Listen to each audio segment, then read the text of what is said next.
দু বছর পর ফের নীতি আয়োগের বৈঠকে বাংলার মুখ্যমন্ত্রী। আজ নীতি আয়োগের গভর্নিং কাউন্সিলের বৈঠকে শুভেন্দু অধিকারী 2024-এ মাইক বন্ধের অভিযোগ তুলে বৈঠক চেয়েছিলেন মমতা বন্দ্যোপাধ্যায়।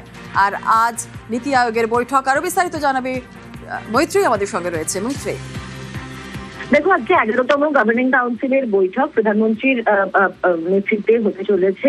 রাষ্ট্রপতি ভবনের এই বৈঠক বসতে চলেছে আর কিছুক্ষণের মধ্যেই, এবং 2 বছর পর সেই বৈঠকে যোগ দিতে চলেছেন বাংলার মুখ্যমন্ত্রী। শেষবার এই বৈঠকে যোগ দিয়েছিলেন তৎকালীন মুখ্যমন্ত্রী মমতা বন্দ্যোপাধ্যায়, এবং তিনি অভিযোগ করে বেরিয়ে গিয়েছিলেন যে তার মাইক বন্ধ করে দেওয়া হয়েছে।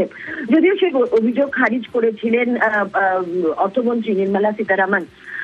2 বছর পর ক্ষমতার পালাবদল হয়েছে, এবং এখন ডাবল ইঞ্জিন সরকারের মুখ্যমন্ত্রী শুভেন্দু অধিকারী তিনি দিল্লিতে এসেছেন, এবং আজকে সেই বৈঠকে নীতি আয়োগের গভর্নিং কাউন্সিলের বৈঠকে তিনি যোগ দেবেন। সাধারণভাবে এই গভর্নিং কাউন্সিলের বৈঠকে প্রত্যেকটি রাজ্য তারা কি কি কাজ করেছে এবং নীতি আয়োগের থেকে আগামী দিনে তারা কি কি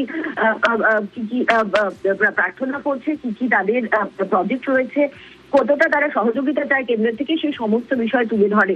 ফলে নতুন সরকার আসার পর আশা করা যাচ্ছে যে রাজ্যের উন্নতির জন্য একাধিক প্রকল্পের কথা মুখ্যমন্ত্রী শুভেন্দু অধিকারী আজকে নীতি আয়োগের গভর্নিং কাউন্সিল বৈঠকে তুলে ধরবেন।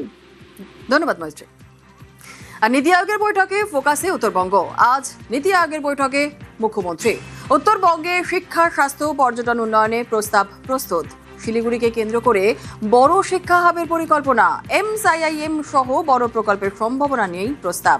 নীতি আয়োগের বৈঠকে উত্তরবঙ্গে উন্নয়ন রূপরেখা রাজ্যের। আর মুখ্যমন্ত্রী হওয়ার পর উত্তরবঙ্গে গিয়ে উন্নয়নের বার্তা দিয়েছিলেন শুভেন্দু অধিকারী।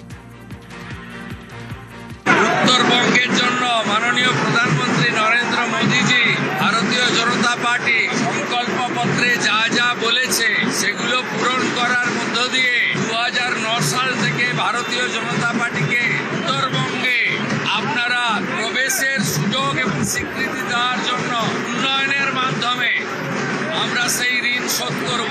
উত্তরবঙ্গের